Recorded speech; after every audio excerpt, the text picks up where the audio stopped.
queremos seguir con nuestra serie de vídeos dedicados al amor. Decía Robert Musil que el mundo no mejorará hasta que no haya amantes felices. Y nuestra idea es hablar del concepto de amor o cómo entendían el amor diferentes autores que nos interesan a las dos. Para que haya en el mundo más amantes felices. Exacto. Y el mundo quizás pueda mejorar. Hoy vamos a hablar del amor en Kierkegaard. Yo voy a hablar al principio un poco de su biografía para ir relacionando la forma de crecer y de vivir las experiencias del filósofo con sus teorías posteriores.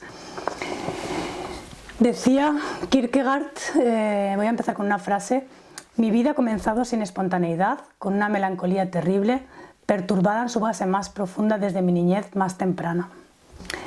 También decía Kierkegaard que su biografía había adquirido demasiada importancia en su obra. A su vida se le han dedicado cientos de interpretaciones tanto filosóficas, psicológicas y psiquiátricas, a menudo contradictorias entre sí. Parece ser que era una persona cerrada y que esto le hacía sospechoso de ser un melancólico o bien de estar enamorado. Él fue un extraño en el mundo, un solitario. Su soledad se vio reforzada por sus dotes para la impostura, de los cuales dan fe su novela El diario de un seductor. Decía él que su capacidad de sufrimiento solo era superada por sus extraordinarias dotes para ocultarla y disfrazarla de alegría. Una frase que se repite mucho en las biografías es: salgo de una fiesta de la cual era el alma, las ironías y los comentarios ingeniosos brotaban de mi boca, todos me admiraban, pero al llegar a casa me sentí terriblemente solo. Kierkegaard era un individuo en mayúscula, es decir, rechazaba las generalizaciones sobre la naturaleza humana y creía, y en esto estaba con Rilke, que decía que la historia de la humanidad entera estaba equivocada por esa tendencia a hablar siempre de los hombres o las mujeres, suponiendo que estas palabras pudiesen tener plural. Quiso permanecer un individuo, aun a costa de la soledad que esto suponía, de la que era muy consciente, y ese fue el epitafio que eligió para su tumba: aquí yace el individuo. De pequeño no salía prácticamente de casa. El padre, que era otro melancólico, le acostumbró a dar paseos por la habitación en los cuales tenía que imaginarse como si estuviese paseando por el mercado con pelos y señales. Él dice que a fuerza de estos paseos caseros aprendió forzosamente a imaginar. De su padre aprendió también la dialéctica y heredó la condición de pecador. El padre se había casado con una mujer, pero esta murió al poco tiempo, y poco después dejó embarazada a su criada, con la que tuvo 6 hijos, pero nunca formalizó el matrimonio. De estos 6 hijos solo sobrevivieron 2, Kierkegaard y su hermano mayor, y los 2 vivieron más de 33 años, para extrañeza de Kierkegaard, que creía que sobre los hijos de su padre pesaba una maldición y que nunca pasarían esa edad, que interesantemente es la edad de Cristo, ¿no? 73. Sí. Sí. De la madre, lo más llamativo es que Kierkegaard guardó silencio en su obra. Algunos biógrafos piensan que nunca abandonó la condición de criada en casa, quizás fuese el objeto materializado de la vergüenza que sentía el padre.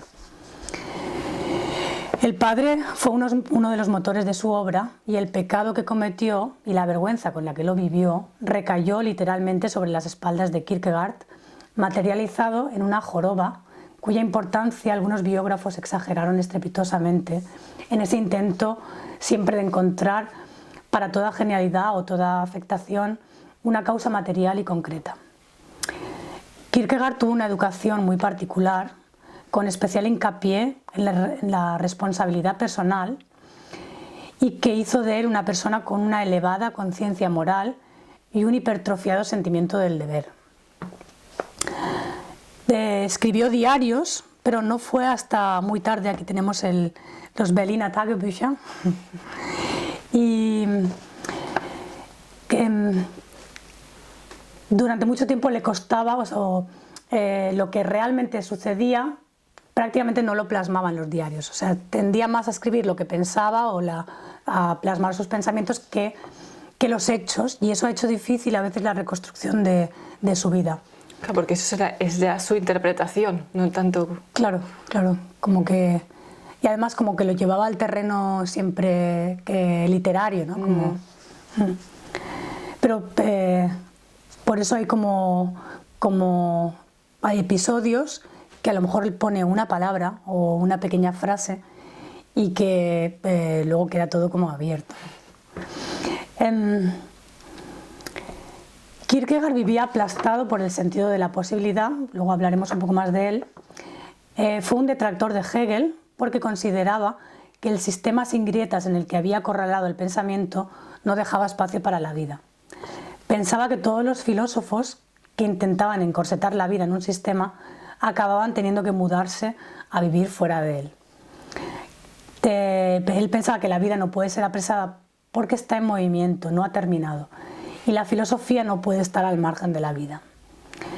Decía que la poesía necesariamente debía emerger de la vida y que si no lo hacía, entonces era mentira. Y aquí también me vuelve a recordar a Rilke, que decía que los versos no son sentimientos, sino experiencias. Qué curioso, es como... porque muchas veces la filosofía toma un camino muy abstracto. Bueno, no solo la filosofía, pero también. Y está intentando llevarla a lo singular. Sí.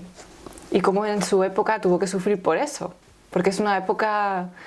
es lo que hablábamos en los vídeos anteriores del Malte, ¿no? Como es una época de la abstracción y de la despersonalización. Y como el intento de intentar alimentar eso singular y mantenerlo te lleva a un aislamiento. Sí, sí. Que fue una tónica durante toda su vida. Claro. A veces elegida y otras veces no, supongo. Kierkegaard dudó no tanto de la existencia de Dios como de su bondad. Y no fue Hegel ni ninguna filosofía en la que le hicieron dudar, sino la miserable vida de su padre, plagada de culpa y vergüenza y con una falta de esperanza en la redención. Ver a su padre le hizo pensar que el cristianismo, en lugar de fortalecer al individuo, le robaba la fuerza.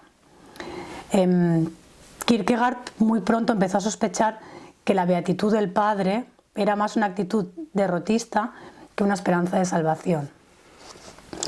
Y sin embargo que se le conoce como un escritor muy cristiano, ¿no? Pero lo que decías antes, que era crítico con el cristianismo de la Iglesia, digamos. De aquella época, ¿no? Sí, con la institución al final. Exacto. Para terminar aquí con la... Bueno, terminar, luego también es biográfico, pero hay una particularidad muy interesante en la obra de Kierkegaard, que son los seudónimos.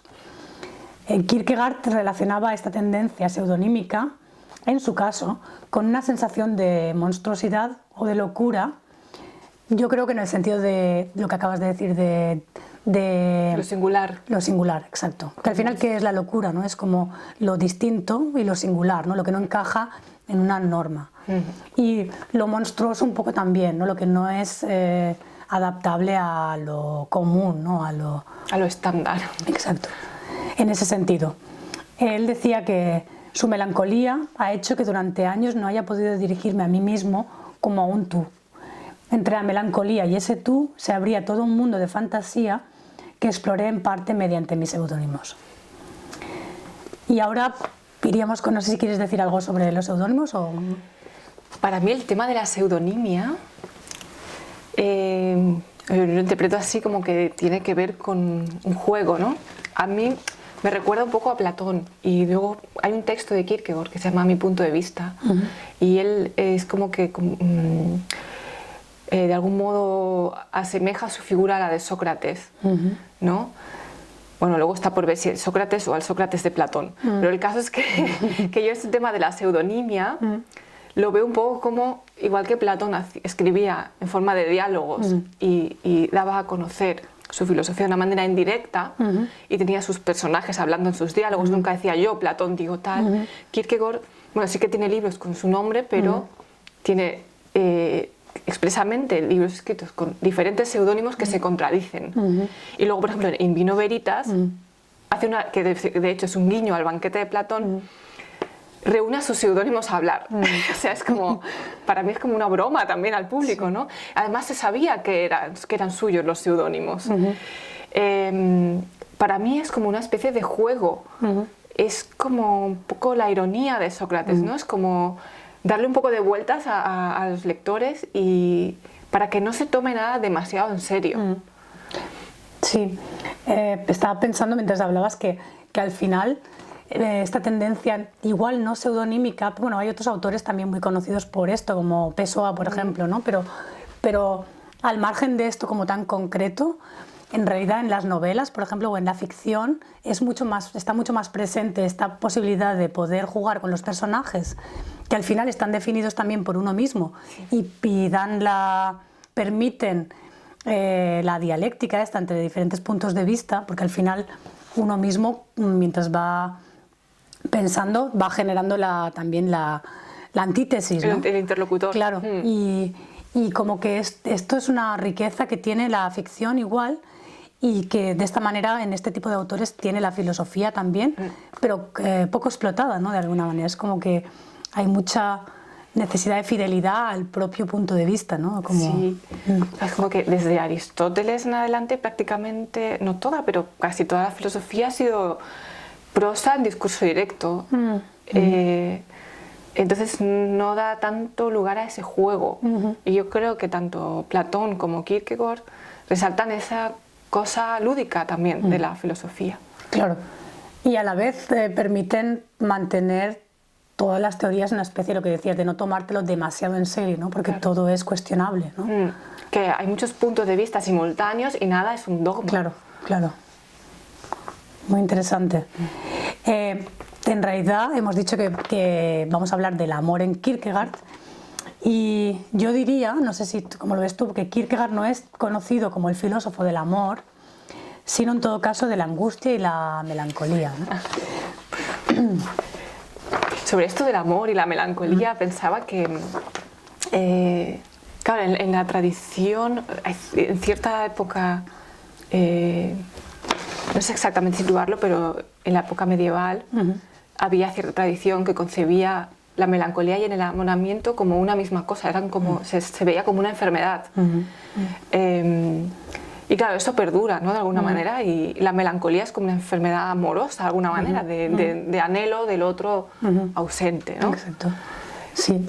De hecho, hay un capítulo de un libro que creo que es del siglo XVI, creo, no estoy segura ahora, de Robert Barton, que decía, que se llama Anatomía de la melancolía, y tiene un capítulo entero dedicado a la enfermedad o la melancolía provocada por el amor, ¿no? El amor heroico que le llamaban en aquel entonces. Mira, justo venía aquí. Exacto, el amor heroico, y que yo diría que viene a ser una especie de reminiscencia en la edad adulta, o sea, el enamoramiento, el estado de enamoramiento y de obsesión, ¿no? Y de tristeza o de desesperación que puede aparecer si no es correspondido, y cómo lo vive cada persona, ¿no? Y en este caso, como hablamos de autores, Kierkegaard viene a ser una especie de reminiscencia, de recuerdo en la edad adulta, o de repetición igual también, de lo que fue, de cómo fue vivido el amor con los padres o con la madre de pequeño. Aquí decías que había el libro este, ¿cómo se llama? La repetición. La repetición, y luego las obras del amor. Las obras del amor, ¿no? Donde hablabas del tema del recordar.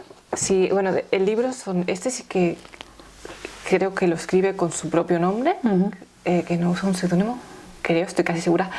Y son unos discursos cristianos, pues bueno, a su manera. Y el penúltimo capítulo del libro se titula La obra del amor, que consiste en recordar a un difunto. Y a mí me parece muy interesante porque, bueno, por un lado ese capítulo es como que lees el libro y ese capítulo parece que lo haya escrito otra persona, por el tono, tiene un tono muy sarcástico. Pero a la vez presenta una concepción del amor donde no hay una economía de es que yo te doy y estoy esperando a que tú me devuelvas, sino que él dice realmente la obra del amor verdadero, por así decir, consiste en cuando amamos al otro como amamos a un difunto. No quiere decir que lo amemos como si estuviese muerto, sino que él dice del difunto no esperamos nada, no nos devuelve nada, no le exigimos que cambie, no esperamos de él que sea como nosotros queremos, no lo dejamos de amar porque ha cambiado. Todo esto también dicho en un tono bastante sarcástico, pero a mí me parece interesante en el sentido de que muchas veces hay relaciones amorosas donde supuestamente queremos mucho al otro, pero le exigimos que sea de una manera que nosotros esperamos previamente.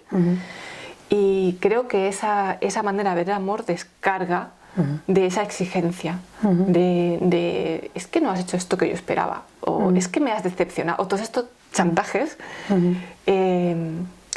que a veces se dan en las relaciones supuestamente amorosas. Y a mí, o sea, ver el amor desde ese punto de vista, que no es económico en el sentido de que yo te doy esto porque estoy esperando a que tú me devuelvas, sino yo doy, claro, evidentemente viene algo, pero no porque viene de vuelta a lo que yo doy, sino porque la otra persona también te ama, pero no hay una contabilidad. Claro, lo que pasa es que también es una especie de concepción muy ideal, ¿no? También. O sea, como muy alejada al final de la realidad, porque al final, muy abstracta, como dices tú muchas veces, ¿no? Y que probablemente tiene que ver con el aislamiento de la soledad también de Kierkegaard, ¿no? O sea, es como, suena muy bien, pero claro, a la hora de las relaciones, como uno no puede salirse de uno mismo y de lo que le molesta y de lo que necesita y de lo que es como... claro, ya lo dice el nombre, ¿no? Como amar como amas a un difunto. Lo que pasa que a un difunto ya no le puedes atribuir intenciones porque ya no las tiene, ¿no? Mientras que cuando estás con una persona viva, pues lo que hace no solo te molesta, sino que elucubres la intención que pueda haber detrás. Claro, dices que es un poco irónico también, ¿no? Pero bueno, vamos a seguir porque creo que encaja bastante bien con la idea que yo tengo también de cómo amaba Kierkegaard, toda su idea de amor. Kierkegaard veía en la melancolía veía en la melancolía la madre de todos los pecados. Y en su naturaleza melancólica, la suya propia, uno de los grandes impedimentos para permanecer con su amada y el sentido de la posibilidad. O sea, es como, para él la melancolía tenía mucho que ver con esta pregunta de ¿y si hubiese hecho esto? ¿Y si hubiese sucedido aquello? Que está muy relacionado, creo, con el libro de la repetición, ¿no? Que es casi como una prueba. Una autobiografía. Sí, una prueba de ver si se puede dar la repetición. La idea de que lo que podría haber sido era algo que le atormentaba sin piedad desde que era pequeño. Luego el melancólico, la persona melancólica es una persona cuyos pensamientos giran mucho en torno a sí mismo, en una especie de narcisismo negativo, pues narcisismo finalmente, que imposibilita la conexión con el otro porque ni siquiera es visto, ¿no? Es como todo está tan centrado en uno mismo, en uno mismo como crítica, no como algo que enaltecimiento, sino como autocrítica. Él decía, Kierkegaard, que la melancolía es una contracción, un inclinarse hacia sí mismo, en sus palabras. Si pasamos al amor, me gustaría contar el episodio de Regina, de su enamoramiento con Regina Olsen. Antes del amor, voy a dedicarle 2 palabras al tema del sexo, lo poco que he encontrado. No sé si tú sabes algo más, igual sería interesante. Lo que se dice que no tuvo sexo con ninguna mujer, parece que hubo una visita al burdel. Aquí, esto está también escrito como muy escuetamente plasmado en el diario, y de lo que él dice es que todavía le resonaba la risita de la mujer que le persiguió hasta casa.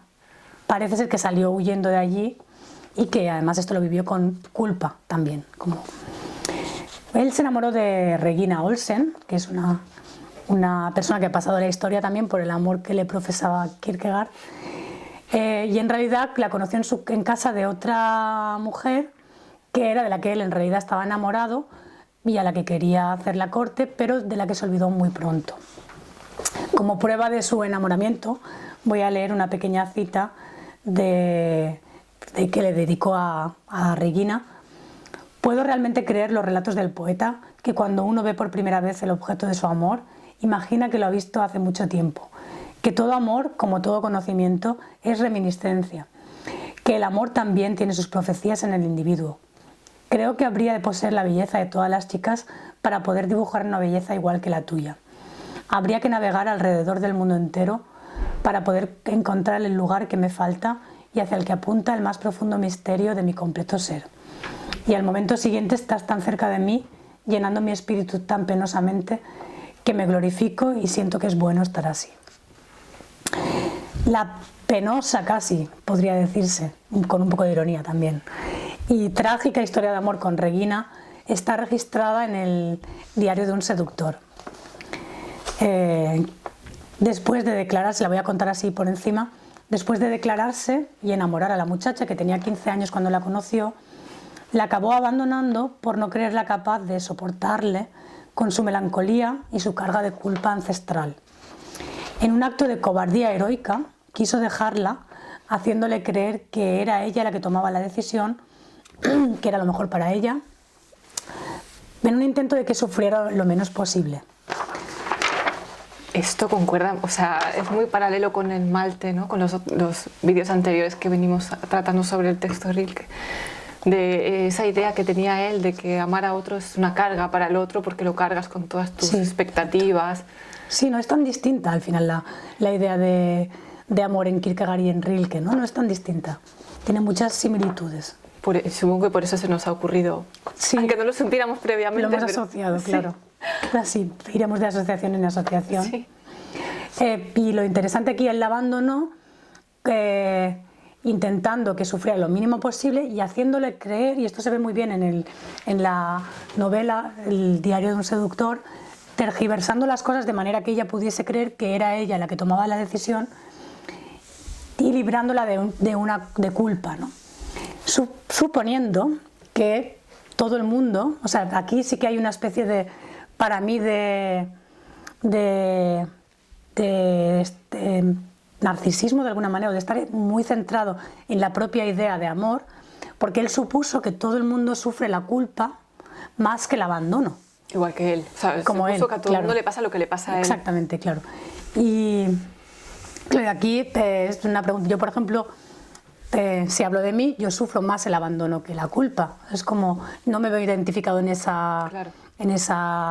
acto de grandeza que él hace, lo sentiría como un abandono, ¿no? No sé cómo lo ves tú. Claro, yo creo que ahí depende de... es como que cada persona interpreta lo que le pasa, incluso yo creo que de algún modo lo produce inconscientemente en función de su trasfondo, de su historia, de sus propias heridas. Exacto. Y claro, no se puede suponer que al otro le va a pasar lo mismo que a ti. Claro, pero ahí parece que no hizo ese salto, link, ¿no? No dio ese salto, exacto, no. Claro, y es un poco, bueno, tiene algo de, o sea, no lo quiero juzgar, pero sí que tiene algo de cobardía ante el amor, el hecho de que él renunciase de esa manera, con las cosas, no, es que es mejor para ti, y yo que sé lo que es mejor para el otro, eso lo decidirá ella. Exacto, claro, ahí decidió por ella, ¿no? Aquí es muy interesante leer el diario de un seductor. Acabó ocurriendo lo probable, ella rehizo su vida, Regina Olsen se casó con otro hombre, pero él nunca pudo olvidarse de ella. Llenó páginas y páginas intentando comprender desde todos los ángulos imaginables lo que había hecho y darle sentido, durante algún tiempo confiando incluso en la reversibilidad del asunto. Finalmente, en su decisión por el modo de vida religioso, ¿no? Como lo que decías tú, que es muy interesante igual, lo de la función del amante, ¿no? De alguna manera, de sacar la ocasión. Sí. Esto aparece mucho en La repetición, en su libro La repetición, que básicamente hay dos personajes y que los dos reflejan bastante a él, ¿no? Pero la idea de, bueno, cuento un poco, él es, bueno, uno de sus seudónimos, Konstantin Constantius, hace 2 viajes a Berlín para ver si es posible la repetición. Aquí está lo Berliner Tagebücher. Y quien viajó era Kierkegaard. Aquí está como la parte real, ¿no? Y luego está la parte más literaria. Luego hay otro personaje en la novela que es un joven enamorado que se confiesa a Constantin. Entonces le va contando toda su historia, ¿no? Y Constantin le hace un poco de terapeuta o algo así, él mismo lo dice, le hace un poco de psicólogo. Y lo que cuenta el joven, bueno, le va contando que está profundamente enamorado, que tiene algo que lo sobrepasa, se ha enamorado de una joven, y resulta que la joven lo corresponde. Y esa correspondencia es como que normalmente nos pesaría que no nos correspondiesen. O sea, es como que algo le pesa de esa correspondencia, al final acaba abandonando a la joven, como Kierkegaard a Regina, porque se da cuenta de que lo que él quiere es escribir poesía. Y lo que ese amor le ha despertado es su pasión por escribir. Entonces, Kierkegaard dice algo así como que el otro es ocasión. Es como que el otro es ocasión de despertar algo que yo ya llevaba. Claro. Ahí es donde te decía yo que yo lo veía un poco utilitarista, ¿no? Como que al final que el fin último es lo que es desarrollarme, exacto, desarrollarme yo, desarrollar cada parte de mí, ¿no? mis capacidades, y en el acto de abandonar a la persona es como dejar el amor en un segundo plano, ¿no? Como no hay amantes felices aquí. No, la verdad que no. Claro, yo también pienso, o sea, en este caso sí que quizá se puede ver ese sentido utilitarista. De todos modos pienso que el otro, aunque no lo abandonemos, siempre de algún modo es ocasión para que yo vea algo de mi deseo. Sí, claro. Lo cual no quiere decir que lo utilicemos. Pero tampoco tienes por qué abandonarlo. Es que exacto. Ahí está la pregunta, ¿no? Que ese es el tema, lo que decías tú, que hay un punto de cobardía en que por qué para hacer poesía tienes que abandonar al otro. Claro. O sea, ¿dónde está ahí la...? Puedes seguir haciendo poesía. Claro, puedes seguir con el otro y hacer poesía, ¿no? Ya que la ha despertado, igual. Exacto. Y creo que ese es uno de los dilemas de Kierkegaard también, como que él tenía un dilema entre el amor con Regina o la escritura, que también es un amor. Claro, tiene su obra, que la obra, yo no la he leído, tengo que decir, pero me viene el título como muy a colación con lo que dices, porque se llama o esto o lo otro, ¿no? Sí, exacto. Es eso. Sí. Como hay que decidirse por una de las dos cosas, ¿no? Como hay que tomar una decisión, supongo, para poder entregarte completamente a ello, ¿no? Como que no puedes dividirte entre el amor y la filosofía o la poesía, sino que tienes que entregarte en alma y cuerpo a una de las dos formas de vida. Claro, ¿hasta qué punto eso puede ser un engaño? Un autoengaño, ¿no? En todo caso es una renuncia, ¿no? Sí, pero porque por una renuncia en base a que las dos cosas no pueden ser, y a lo mejor, ¿y por qué no? Claro. ¿Por qué o esto o lo otro y no tanto esto como lo otro? Exacto. Y de hecho me recuerda, tiene una serie de aforismos dentro de o lo uno o lo otro que se llaman diapsálmata. Y uno de los aforismos dice algo así como si te enamoras de una joven, te arrepentirás. Si no te enamoras de una joven, también te arrepentirás. Hagas lo que hagas, te arrepentirás. Claro. O sea, hagas una cosa o hagas la otra, te arrepentirás igualmente. Es como que todas las elecciones son una cagada. Claro, además, pero aquí vuelvo a decir, aquí hay una suposición implícita de que lo que a él le pasa emocionalmente le pasa a todo el mundo, ¿no? Es como, también. no todo el mundo se arrepiente de sus elecciones, ¿no? Hay una diversidad de formas de vincularse con las experiencias, ¿no? Y esa es una. Y ese es ese sentido de la posibilidad que él decía que le tenía tan esclavizado, ¿no? Porque siempre pensaba que había otra posibilidad que podría haber sido mejor o que simplemente podría haber existido, ¿no? Qué autotortura, pobre. Es una tortura, sí. Es una tortura. Sí, que creo que esa palabra no resume bien la forma de vivir el amor de Kierkegaard, ¿no? Una tortura infinita. El diario de un seductor, además, ahora que estabas contando el tema de la repetición, también creo recordar, porque lo leí hace un tiempo, que también hay una especie de confesor en el diario de un seductor. Ajá. También existe esta figura del aconsejador, donde el joven enamorado va y le cuenta y luego hay alguien que le aconseja lo que debe de hacer. Pero me parece un libro extraordinario sobre la manipulación inútil. manipular a otro, no con el fin de dominar, como se suele entender, ¿no? Y practicar, sino de liberarle de una culpa que probablemente ni siquiera sentiría. Y cargársela a uno mismo junto con el resto del equipaje que ya llevaba a sus espaldas. También es una muestra de la discrepancia del diario de un seductor que puede llegar a ver entre los actos y las palabras. Lo difícil que es leer a veces a alguien desde fuera. Por ejemplo, Regina Olsen, ¿qué debía de pensar de Kierkegaard, ¿no? Es como ponerte en la piel de esa mujer.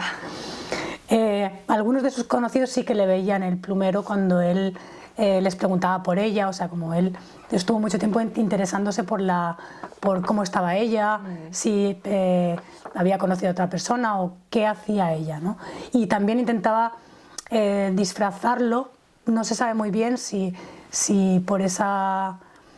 siguiendo con el empeño de no hacer sufrir o también por una especie de orgullo de no querer mostrar, pero siempre desde la distancia, ¿no? Pero parece ser que algunos de sus amigos, de sus confesores, o uno por lo menos, sí que le atisbaba a ver. Y aquí, igual que las víctimas, esto es lo que pensaba de que quedaría en la cabeza de esa mujer, de Regina, al ver esta forma de amar, ¿no? Debían de quedar con un interrogante y no entender nada. Porque además es que ¿no? Esta forma de amar, cuando hablamos aquí de los diferentes filósofos, se pueden ver, o sea, yo que trabajo con gente, existe, ¿no? Hay gente que ama de esta manera, ¿no? Con esa carga de culpa y con ese no querer cargar al otro.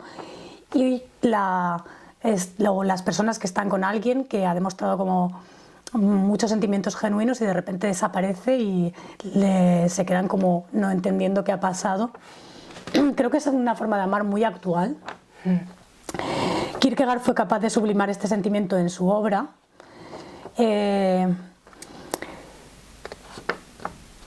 ¿Cómo sanar? Me preguntaría cómo sanar el amor, ¿no? Cómo sanar.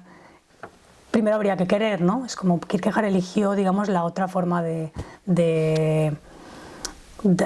donde poner la pasión, ¿no? En la filosofía y en la escritura. Cosa que le agradecemos también. Claro, pero claro, es un sacrificio al final que hizo él y que a todos los que leemos con gusto a Kierkegaard pues nos aporta mucho. Además, yo diría que como psicóloga he aprendido tanto de Kierkegaard como de Freud. O sea, él también dedicó pensamientos a la psicología, pero de ese tema no hablamos hoy.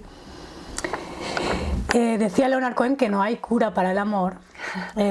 Y Robert Barton en su Anatomía de la Melancolía decía que incluso Apolo, que era el dios, el gran sanador que sanaba todas las enfermedades, pero no pudo sanarse a sí mismo de este mal. Y en el libro de Anatomía de la Melancolía, cuando habla del amor como causa de la melancolía, como una de las causas principales de la melancolía, después de dar todo tipo de recetas para curar, hierbajos, paliativos, acaba concluyendo que solo hay dos curas definitivas para el amor. Precipitarse por un acantilado, infalibles, o sea, dos curas infalibles. Eso cura todo. Sí. En Grecia había uno, en los acantilados leucódicos, creo que se llaman, que los amantes escogían con predilección para tirarse por allí. O la otra cura es, esto lo digo en latín, quam ut amanti cedat amantum. Dale al amante lo que desea, es decir, el amado. O sea, déjale consumar su amor, que también así desaparece la pasión en algún momento. Con esto termina. Y estoy pensando que este tema de no hay manera de curar el amor me recuerda a esa idea de Safo que retoma Anne Carson. Es un verso de Safo que dice que Eros es dulce y amargo.